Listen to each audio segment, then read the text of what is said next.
He's going to help me. I feel like I should have a guitar. Should I just sing to you? Hey, let's do it. Have any requests? No, I'm just kidding. I really can't do that. All right.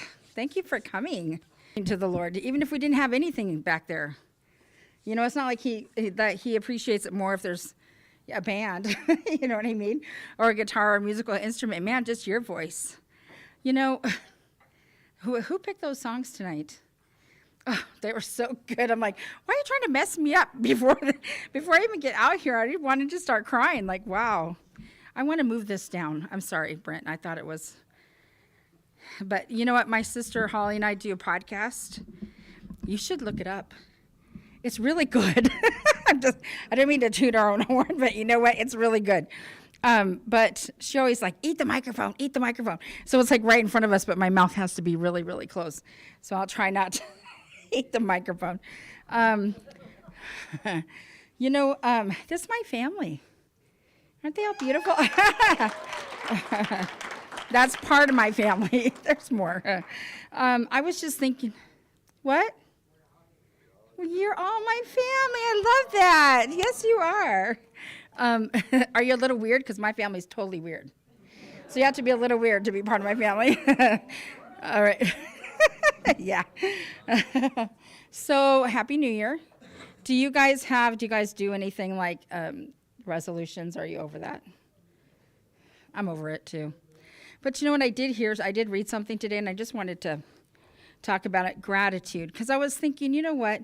If there's anything this year that I want to do, I'm going to focus more on being grateful. So this is like I don't even know if this was, I guess it was a Christian one, but I want to read an article that I read today about it. It says, here's today's tip, gratitude. If you learn to appreciate more of what you already have, you'll find yourself having more to appreciate. What if there was something that was both simple and that could radically transform you, your life, your relationships, and your health? Would that be something you'd be interested in? We thought so. Believe it or not, this something that we're talking about is gratitude. And yes, it really is that powerful. Research has shown that practicing gratitude can elevate your mood, reduce feelings of depression, help you feel more connected, help you become a better, more likable, I think that's funny, help you become a better, more likable, more trustworthy person, lower levels of inflammation, reduce anxiety, boost energy levels, reduce the severity or symptoms of illness, improve your sleep, and it helps you develop stronger bonds and relationships. Simply put, giving thanks can make you happier, and by helping you get outside of yourself, stop being self-centered and become other-focused. Gratitude can help you get away from ruts, setbacks, and self-pity. It may also make you more successful. According to legendary pastor and leadership and management expert John C. Maxwell, gratitude, by its very nature, automatically works to eliminate 3 mental characteristics that most undermine individual success in an interactive world: isolation, egotism, and arrogance. It helps to eliminate those 3 things. Maxwell also talks about how gratitude can enrich your life. Grateful people linger over life's blessings.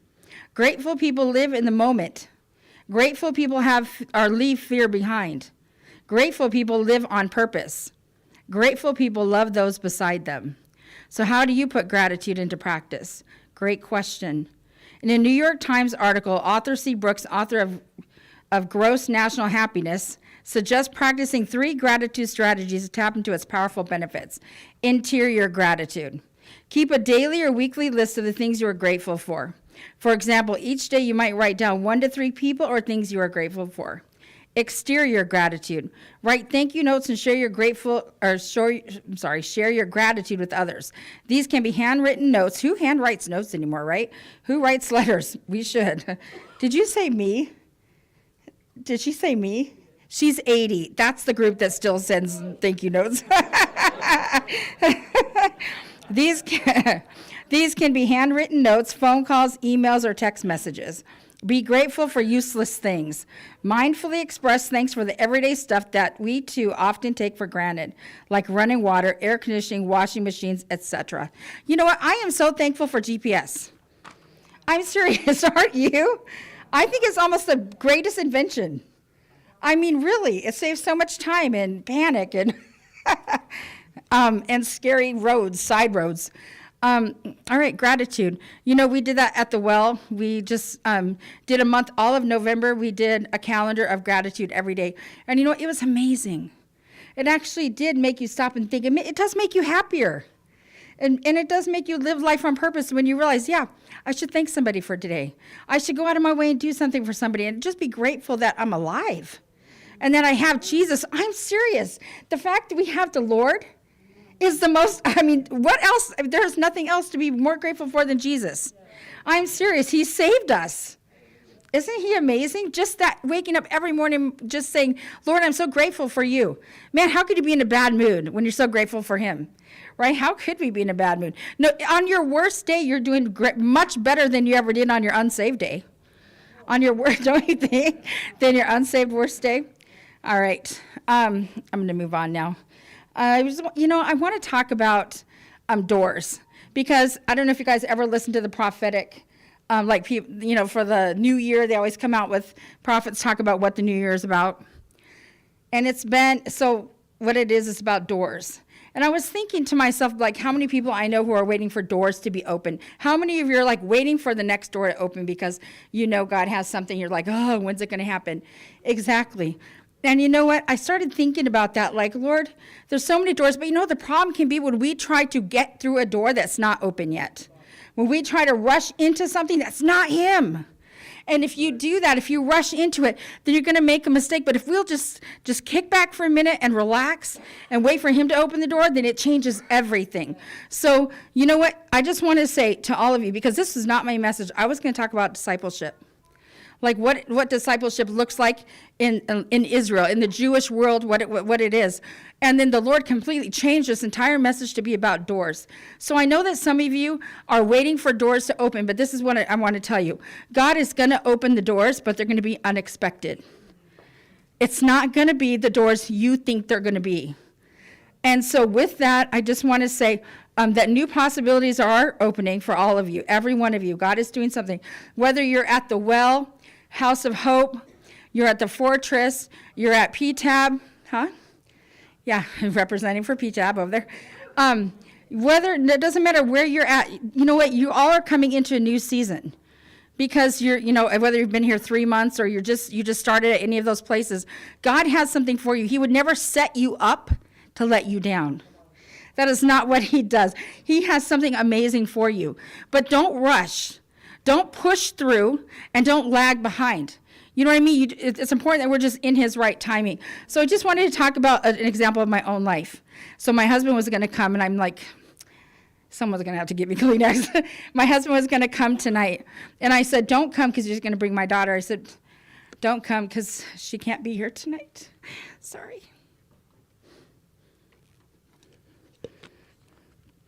I don't know about you guys, but I learned better through stories. So thank you. So don't think I'm just here like, oh, she's going to talk about her own life. No, I really don't. I don't really. I'm the person that wants to come to church and sit in the back and leave very quickly because I don't want to sit and talk about, you know what I mean? But this goes right in line with this, and it's what the Lord brought. So I'm just going to share it. So doors being opened. So when Noah was 15, he's our youngest child, our youngest son, 15 years old, okay? And my husband's counting down the year. We only got 3 more years. We only have 3 more years. And then all our kids are grown. And then suddenly God did something, shifted, opened a door we didn't even know was ever going to open or think would open. So, wow. But my point is this, I want to point out a process and how you just follow the process. So my husband and I, we have 4 boys. And so we were going through this time, we lived in the house of hell. I've said this many times. Raise your hand if you've heard me talk about the house from hell. Okay. But my husband had a great idea to buy a house that needed to be fixed up. And so we moved into this house, and let me tell you, it was at the end of a cul-de-sac next to a swamp. And we're from California. We have no experience with what is a swamp? You know what I mean? No experience with anything like that. And we move in, and by the time we leave, after 6 years and not one thing has been done, there were snakes coming in the house. We had moles in the house. There was mice. It was a nightmare. Bats. It was every single icky thing you can imagine in this place. And anyway, so, and a million mosquitoes. So it was up north in northern Minnesota. And it was so bad. And so I was always trying to get away from there and get out. Well, a friend of mine had moved out of Mora. And there was a house. I loved her house. And so I said, you know what, how about this? We'll buy your house. We'll move in now because she was moving out. And we'll make the payments until we sell our house. And she said, sure. So we moved our family to this new city, into this big house, loved the house, and our house just sat there. Nobody wanted this house. We didn't even, you know what I mean? Nobody wanted it.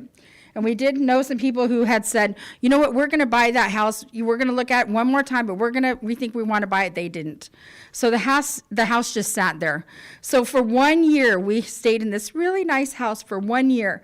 And I'm like, Lord, what are you doing? When ours wouldn't sell and it was like, we have to go back. I'm like, why are we going back?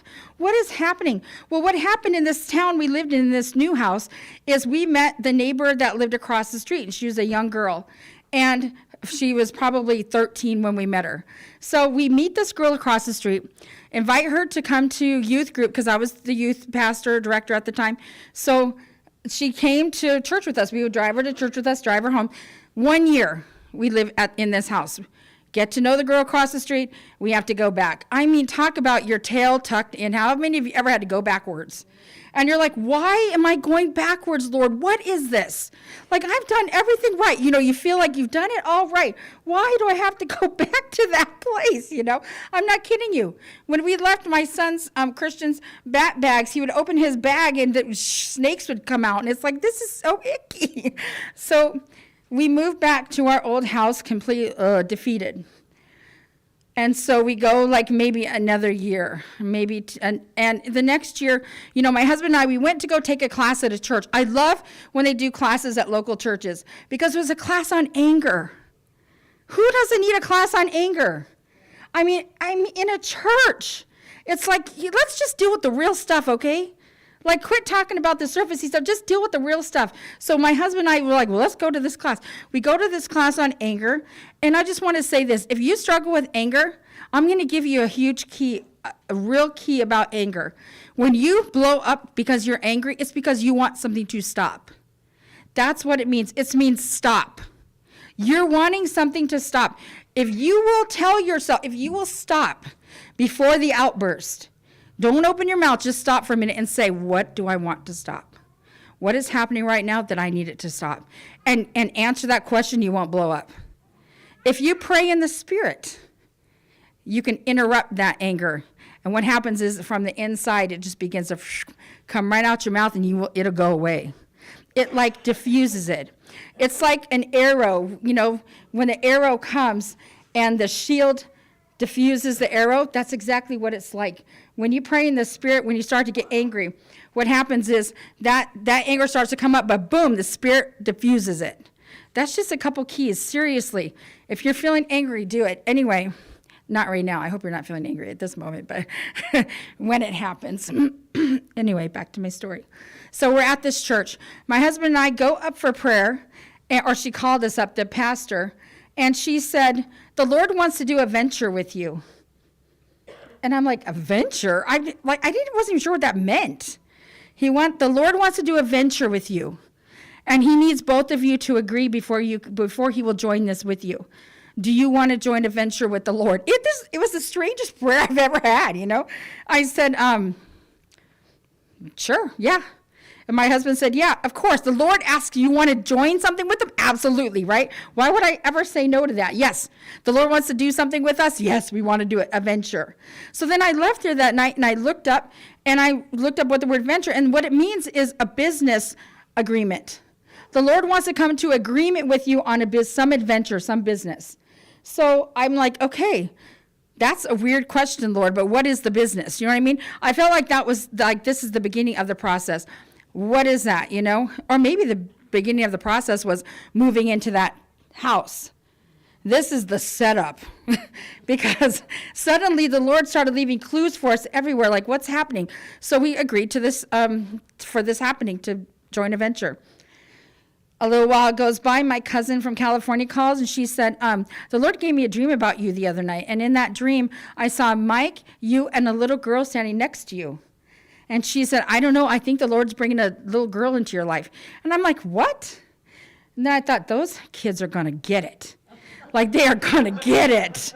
Because I have a bunch of teenage boys, and you know what teenage boys are up to, so they're going to get it. You know, I'm not raising their baby. I mean, I was just going off like, this is it. They're all getting it. Well, so then a little bit more time goes by. I'm like, that was really weird. And then suddenly we get a phone call that the 15-year-old, now she's 15, the girl who had lived across the street from us that we met that year, the 1 year we lived in that house, was pregnant. And so I'm like, that is really interesting. Well, when she called and said she was pregnant, she said, my mom and dad won't let me keep the baby. They're forcing me to abort. And I'm like, hey. She's like, I don't want to do it. What do? I go, what do? You flip the script on them and you say, my body, my choice, right? It works the opposite way. It's your body, your choice. She said, okay. So she held on 3 times. They tried to force her to abort, and she hung on to the baby. So then we get to the 4th month, and she calls again, and she said, you know what? I'm still pregnant. I kept the baby. She said, but my mom and dad said that I can't keep the baby. Do you want the baby? Are you kidding me right now? And then suddenly, everything was like came like lit up. Like I had a light bulb on top of my head that went ding. Oh my gosh. We moved for 1 year to a house thinking we were unsuccessful, like something was wrong. We did something wrong because we had to leave that house where we met this young girl. All right. Then a pastor says, I want to join a venture with you.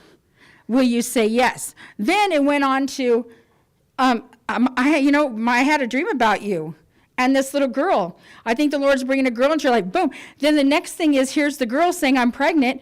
And she said, do you want the baby? And it was a no-brainer. We want the baby. Because the baby was the venture. The baby was the reason for every single thing that happened. Every door that had been opened was about this girl. It had nothing to do with the fact that, we blew it in some way and, only got 1 year in a nice house and then booted out. It was that the Lord was setting us up because there was something that he wanted to do in our life, but wanted to do in her life too. So the next thing, she says, okay, so I'm going to get it was totally hidden from her family, completely 100% hidden. No one was allowed to know. And so we get to a point where she's like, I'm going to get an ultrasound. Do you want to know the sex of the baby? I'm like, we already know the sex of the baby. It's a girl. Already know. The Lord has already told us it's a girl. Sure enough, it's a girl. It's like the Lord is, and I'm doing nothing. I'm telling you, I've done nothing except ride with this wave that's happening. I'm like this, I don't even know if we can adopt a child. You know what I mean? I don't even know if we could do that. It was like the Lord did the entire thing. I just sat back and watched. And then the day she had the baby, I'm like, is this serious? Are we coming home with the baby? I mean, I was so like, is this happening? So we get to the hospital and we have our own room. I'm her birthing coach. I'm the first voice my daughter hears. I'm the first face she sees. Everything. It was I'm just like, what just happened? I'm like, I'm really coming home with the baby today. It was the weirdest. And then in the middle of it, before she's even born, 2 weeks before she's born, we're going over names. And my husband's like, I like the name Emma. So that's it, right? Emma. And we kind of took turns naming our kids. And I said, okay, I don't mind Emma. Well, the whole time the Lord's telling me, my dad had surgery. We're at the hospital. And I kept finding the Lord told me her middle name was Joy. Because I kept hearing it. That's how you hear God's voice. Let me just stop and say this. Everybody thinks I can't hear God. But you might be missing it because what you don't understand, it's that still small voice that sounds like yours. And that just it's on your heart and it comes back. And it comes back. And it comes back. It's the voice of the Lord. When you're a Christian, you are a child of God. He speaks. The word says that he speaks to his sheep. You're his sheep. He speaks to you. You should expect to hear him. And that's not one of you is left out of it. If you are a believer in Christ, you hear his voice. It's just maybe that no one has told you how you hear, but you hear.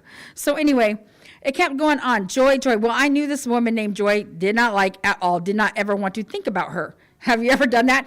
Like you name your kids, you pick out first the people that you're like, I don't want to look at her and associate her with her. Well, it kept bothering me. And so at the hospital, I told my mom, that's my mom right there. I said, hey, Mom, can you, I said, what do you think about the name Emma Joy? And she said, oh, you talked to Cheryl, huh? Who was an intercessor and the secretary of our church. And I said, Cheryl? I haven't talked to Cheryl. She said, you haven't talked to her? I said, no, she said, you better call her right now. So I called Cheryl and I said, Cheryl, my mom told me to call and talk to you. She goes, yeah, the Lord told me to tell you that her name is Joy. I mean, like we had no part in any of this. The Lord has done it all. He's even named her now. Her name is Emma Joy, and every time you say the name Joy, that's what's going to burst forth is joy. And let me just tell you, this is just amazing. Sorry. She is so much joy. That she's 13 years old. Guess what she won today? Today in her school, she won the Joy and Positivity Award. It's for the whole school. I mean, can you believe that? She's one of the, yeah. I'm like, are you serious right now? Her life has just been completely, the Lord has opened doors for this child. I'm telling you. So then she's born. She's born. And what the Lord begins to do is he provides for her in every single way. And when the Lord said, I want to do a venture with you, he was not kidding. Everybody, we didn't buy anything. People bought diapers. People bought clothes. People bought shoes. People that don't know anything about her story would show up and want to give things to her. People paid for her private school. Come out of the woodwork wanting to pay for school. It's like everything this child needs, the Lord provides. We haven't had to do hardly anything for her because he brings it all. And it's like, Lord, what is the plan for this kid's life that you just envelope her? It is just amazing. But I just want to say that was not the door that we were looking for. Our son was 15. You know what I mean? It wasn't the door we were looking, but guess what? It's the door that opened. It's the plan that God had. It wasn't our plan. But you know what? It's the greatest. I cannot imagine. Has changed our family so much. She is a blessing. She is pure joy.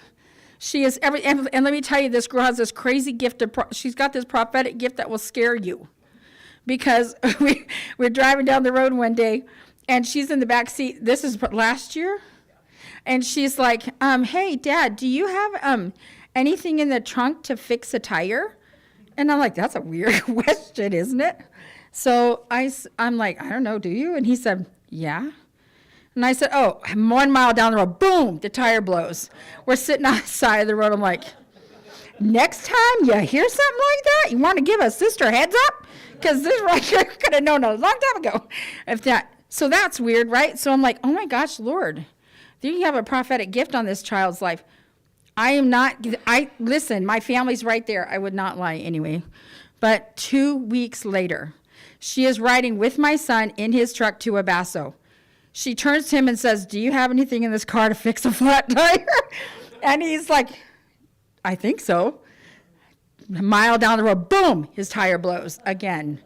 So I'm like, so then I got everybody together. I said, next time you're in the car with Emma and she says one thing about something wrong with the car, stop right where you are. Just stop, take care of it anyway. So all that just to say, you know what? God opens doors that you do not expect. And and you know what, Damien? I especially heard this for you because the whole time I was thinking about you. There are doors that you are expecting to open, and I totally believe those doors are going to open, but it might not be the way you think it's going to be. It might be different, but don't be disappointed if it's not what you think because it's leading to what you think. I'm telling you, the Lord speaks to every one of your hearts, and he's given all of you an idea or a dream of what could be. What's next? What could be? And it will happen. But that doesn't mean that that's the door, the first door that's going to open. It means you got to go through every door the Lord opens for you and then see what happens next. You know what? Our life would never, it would be so horrible without Emma. If we had said, nope, sorry, you know what, our kids are almost out of the house, we don't have time for this, we're not ready for this, it's not going to work for our family. If we had said that, we would have missed out on the most beautiful, amazing young woman ever. And our family surely would, we wouldn't know we were missing her, but wouldn't we miss her? It would be horrible. So you know what, I just want to say that. And then I started thinking about, okay, Lord, you know what, who in the Word doors didn't open that they thought would open? Duh, every single person in the Word. I'm like thinking like, who, Lord? I'm like, oh, Abraham. Oh, Moses. Think about Moses. He grew up in the house of Pharaoh. He had everything. At top-notch everything. Did you think he'd be alone not alone, but feel alone, in a desert for 40 years walking around with the people who grumbled and complained? Do you think that's the door he thought was going to open for him? Or do you think he stepped into what the Lord had? And now, man, he's one of the greatest ever, right? In the Old Testament, one of the greatest examples of a godly man in the Word. Then I started thinking about Joseph and Mary. Do you think that Joseph, was that his plan? You're with this girl, you're going to marry her. You're all excited. You're betrothed already, which means you already promised one another. Basically, they were married is what that means. And then suddenly you find out she's pregnant with someone else's baby. That's not a dream, is it? That'd be a real shock. Do you think that's the door he thought was going to open? Did you think he was going to marry a woman he couldn't touch for a year, you know what I mean? Or till he had that baby? He did not lay one hand on her. They were married and didn't ever consummate that marriage for a year. Is that probably what, this guy's been waiting his whole life to be married. Do you think he was expecting that? No way, right? Do you think he expected to be a stepdad before he was a dad? Wow. Really? What about being told you're going to raise you're going to raise the Messiah? What kind of responsibility is that? Right? Is that the door he thought was going to open? Absolutely not. Then I thought about John the Baptist. Really, is there any other story that you can think of where he gave his entire life? His whole life was there to serve. His whole life was just there to actually usher in Christ. That was his whole life. Did you think that was the door he thought? That he was going to give up his entire life to see Jesus come, to see the Messiah come, to then be beheaded? Do you think when he sat in that cell, did he think, this isn't the door I thought was going to open? I thought you were coming for another reason. I thought I was going to live. You know what I mean? He didn't expect at all that he was actually going to die. That he was going to live a completely selfless life and then die. That was not his plan at all. And then what about Paul? Paul, who was the greatest Jew, right? The greatest of the greatest. As a matter of fact, when he was out terrorizing people, he was literally a terrorist, grabbing women and children and men by their hair and yanking them out of homes and killing them. Okay, that was his job, and he was doing it all for God. That was what he thought. He was doing this all for God. Did you think that he ever thought for 1 minute that he was going to be thrown from the horse, but that he was actually going to meet Jesus on a road and told, why are you persecuting me? You're doing the opposite of what I need you to do. So from now on, you're going to go to the Gentiles. Do you think that's the door that Paul thought he was going to walk through? No, not at all. He had different plans. He was an educated man. Imagine this. You go to school to be a doctor. You go through all of it. And then at the end of your doctorate, at the end when you actually graduate to be a doctor, the Lord tells you, I've called you to be a garbage man. And you walk away because you're obedient, because you love him and your life completely changed. These are not doors that anybody thought were going to be open for them, but they went through them. And look what God did with their lives. It's amazing. My whole point is just saying, you know what? As long as you walk through the places, God's going to he's going to remain faithful to you, period. But you know what? You can make it a long trip or you can make it a short trip by going through the door that God called you to do. And so if you're feeling like, I'm just going to take off, this is taking too long, don't do it. Listen to the Lord. Don't walk away from something when you're in the middle of a process. Would anybody walk out of something in the middle of a surgery? In the middle of getting your kidney removed? Would you stop and say, stop. I don't want to complete this. I'm going to walk away with half a kidney hanging out. Trust the Lord. You know what? He loves you, and his plans for you are good. They are so good. You can trust the process. I mean, everything we do in life, it's a process, isn't it? And so is where you're at right now, wherever you are. It's a process. Just stay and just let the Lord minister to your heart. Don't take off. Don't run. Don't leave too soon. And don't take this time for granted either. That's another thing. If you have an opportunity, man, to just be alone with the Lord and let him use you, you know what I mean? Let him speak to you. Let him show you who you are in him, to know your identity, to learn your identity. Oh, it's so worth it. It is so worth it. You know what? I'm telling you, this is true. I would love to take 3 months and go away and do nothing but focus on him. I would. I'm serious. And I know you guys are like, yeah, but your freedom and you're not with your family. I understand that. I get that part of it. And I know that'd be super, super hard. But man, to get an opportunity to reboot, it's 3 months. How long were you in your addiction? It's 3 months. 3 months to reboot. Man, that is cool. Let's just all go right now somewhere. And just be there for 3 months. I mean, man, you can do it. You can do it. The Lord has you here for a reason. You know what? The season that we're in, actually, whatever, the era that we're in, is that the Lord is bringing people into the kingdom who have experienced more than other people have. Has not been bringing in people who've been sitting in the pews for 30, 35 years doing nothing. He's actually, yes, bringing in the radical people. He's bringing in the ones. How many years have we heard prophesied that he's going to bring in the drug addicts and the New Agers, those in witchcraft? Why? Because you know what? You've already seen it all. What do you care? You know what I mean? Who are you going to be afraid of when you already faced the giants? Who are you going to be afraid of? You already know there's another realm because you've seen it every time you're on drugs, right? You know there's another realm. So you're not going to run away from it. You're not going to be afraid from it. So what if you die? I mean, really, isn't that, do you ever get that? I do. I'm like, if I die, I die, you know, dying for Jesus. If you ever were stupid for the enemy, why don't you be stupid for him, for Jesus? Why don't you do it? Why not? I'm like, just take off all the boundaries, take off everything that would stop you, all the limitations. You have nothing to lose but everything to gain. Really? Yes, I'm serious, you guys. And then I was thinking about the Great Commission. Okay, so I had a lot of thoughts today, but the Great Commission, I was thinking, okay, we hear a lot about the gospel, and we know that let's just go there. Matthew. Let's go to Mark. Mark 16:18, I think. I put my tab in the wrong place. Mark 16:18. Oh, it is. Yay. Okay.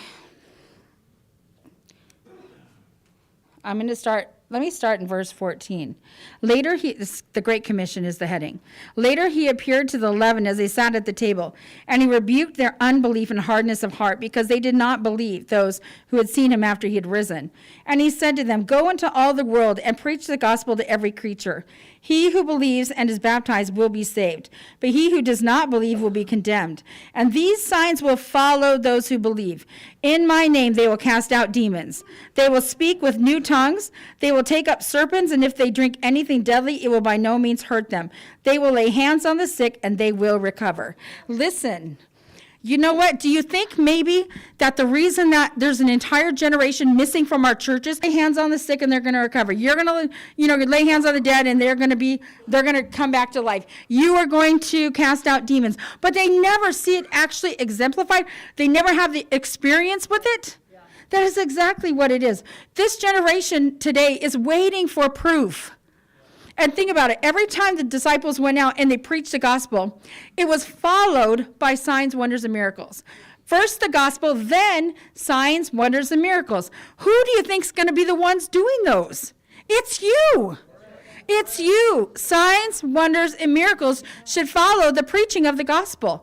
Every time you tell somebody about the Lord and you lay hands on them, they should be healed. But someone's got to step out and start doing that, right? We have to actually take God at his word and begin to lay hands on the sick.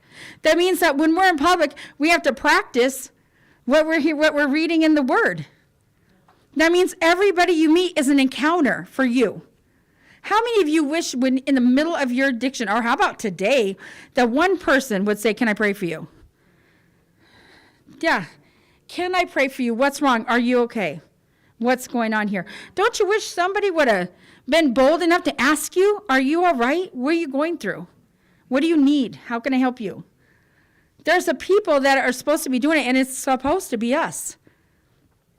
So maybe in your process of doors being opened, what are you going to do in the meantime before they do? Maybe that's what we need to do.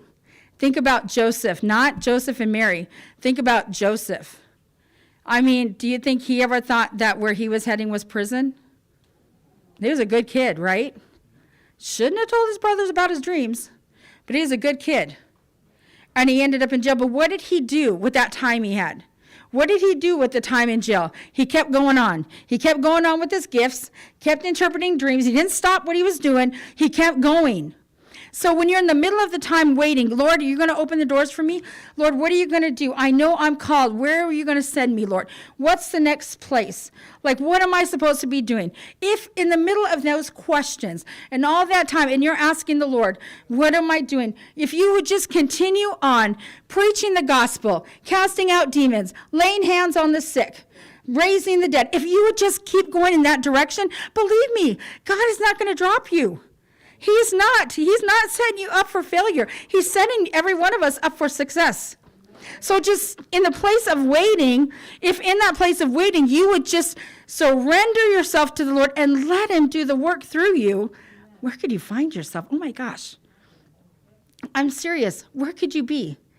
How many lives could be changed in this place alone, this church, or how many lives could be changed in Wilmer, Minnesota, if every one of us said, I don't care. I already been through it all. Let's do this. I walk up to people in public and I'll lay hands on them. I'll pray for them. What do you need? You sick? Let's pray. What if we all did that? What if you just took the Great Commission seriously? What if you told people about Jesus, brought them to the, I'm telling you right now, everybody, I'm not joking. The fish are jumping into the boats. You don't even have to try very hard. You barely have to put a pole in the water. They're jumping in. Jesus, yes. I do want Jesus. Yeah, I do want to get saved. I probably brought more people to the Lord in the last 3 months than I ever have my whole life. Because they're jumping in the boat. We need something. We need hope. That we have to have hope. Otherwise, people will perish. If there is no hope, people will perish. That's what the word says. We need hope. We need a vision for your future. For you to survive. There's a vision. I read this other article about It's a Wonderful Life. Have you guys ever watched that movie? Raise your hand if you've ever seen It's a Wonderful Life. So I read this article. I was talking about that movie, and it said it's the first time that movie hasn't been on the top 10 list. Usually, It's a Wonderful Life is on the top 10 list of Christmas movies. We watched it every year, my family. And they said the reason why this movie isn't going anymore is because it's really hard for this generation to understand why somebody would give up everything in their life for someone else. Man, how sad is that? I was like, what? So the story is about a guy named George, and I don't want to ruin it for you, but you should really watch it, okay? But this guy named George, and what happens is every time, he has big dreams of going and just traveling the world, big dreams. He's prepared for it. He's saved for it. He's worked for it. He's planned to do this with his life, travel around the world. And what happens is he starts to go, and suddenly his dad passes away, and someone needs to take his dad's place at the bank. So George puts his plans off, takes the dad's place.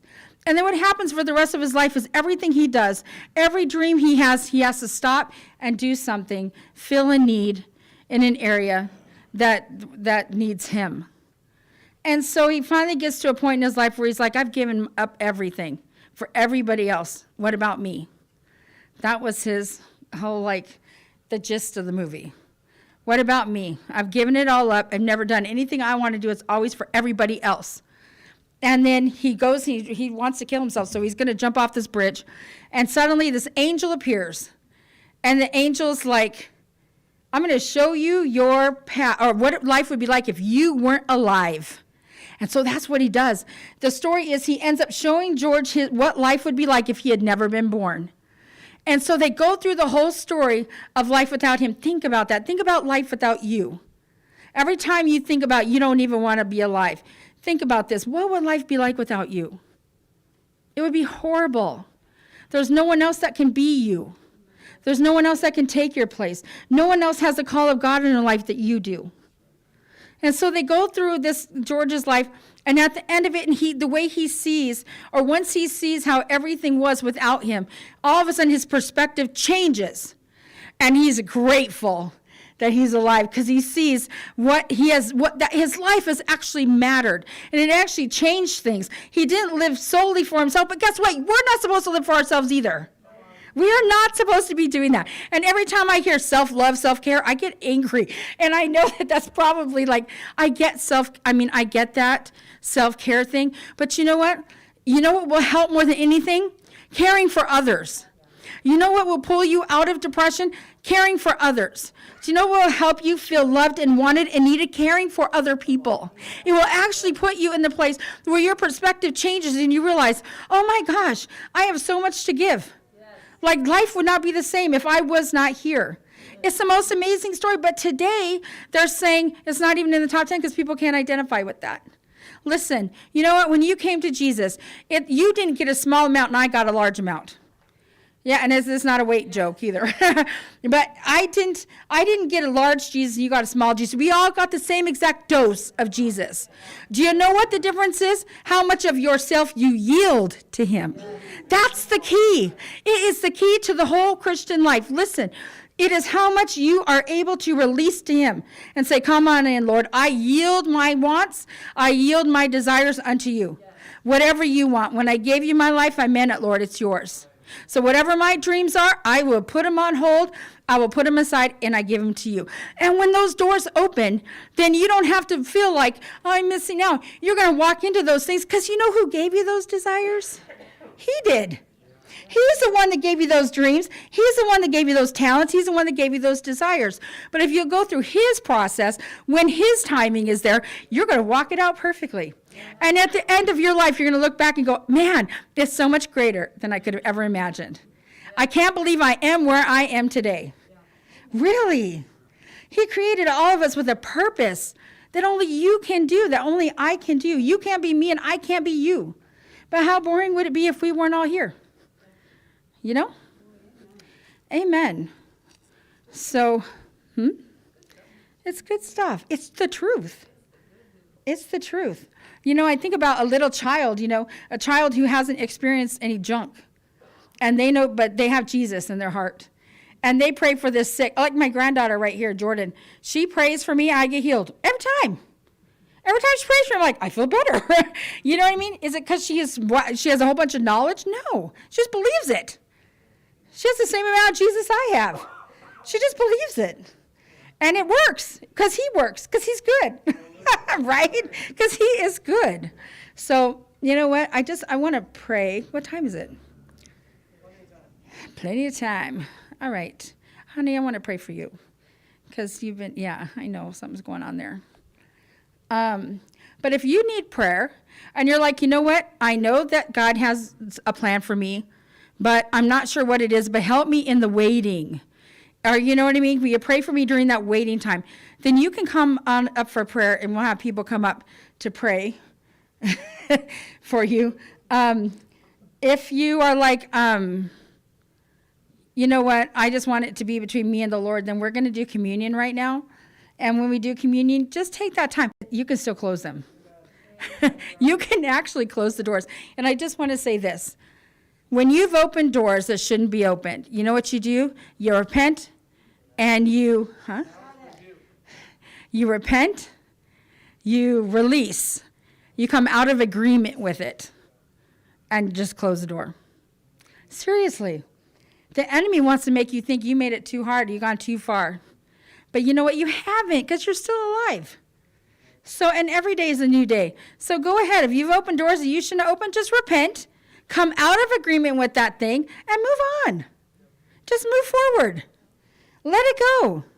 Do you not think that God has made way for our mistakes? We're human. He has totally made a way. He has made enough room. There's enough slack in your life to make mistakes. There is. It's okay. We've all made mistakes. But don't live there. Don't think one mistake has condemned you to hell or something. Come on. Isn't God, he's so much greater than that. He's so much bigger than that. He's so much bigger than our mistakes. He is. He's powerful. Amen. I'm trying to see if there's anything I have. All right. I'm going to read Philippians 1:6, and then we're going to end it. Philippians 1:6 says, being confident of this very thing, that he who has begun a good work in you will complete it until the day of Jesus Christ. He's begun a good work in you. You know what? He's going to complete that work. He's not going to leave you where you're at. He's going to take you where you need to be. You're not going to miss it. Okay? That's what I want to say. You're not going to miss it. God is so much bigger than your mistakes, right? Than my mistakes. You won't miss it. He's going to get you where you need to be. Don't worry about that. You know what I mean? Focus on him. If you put your focus on him, he'll take care of everything else. When you're here in these programs, if you will put your focus on him, he will take care of your kids. Amen. If you put your focus on him, he'll take care of your spouse. He'll take care of your parents. You don't got to worry about that. You put your focus on him and let him take care of the rest, and he's gonna blow your mind. He is.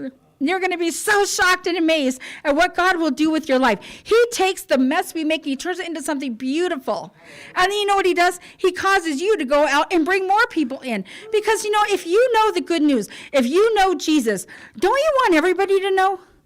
Don't you want everybody to know what you know? You are free. You are no longer in bondage. You are free. That is everything. There is peace in Jesus. The fact that you have a peaceful mind, a peaceful heart, man, that you can't pay. People would pay anything to have that. They would pay billions of dollars to have peace. You get it for free because you believed. That's it. Because you believed, you get peace. I'm telling you, you know how many people in the world need peace? It's true. You know how many minds race constantly, can't form a thought because their minds are out of control?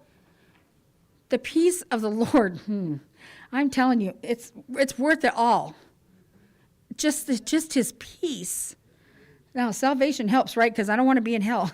So I'm so thankful for that. But I'm telling you, the peace of God, the best thing ever.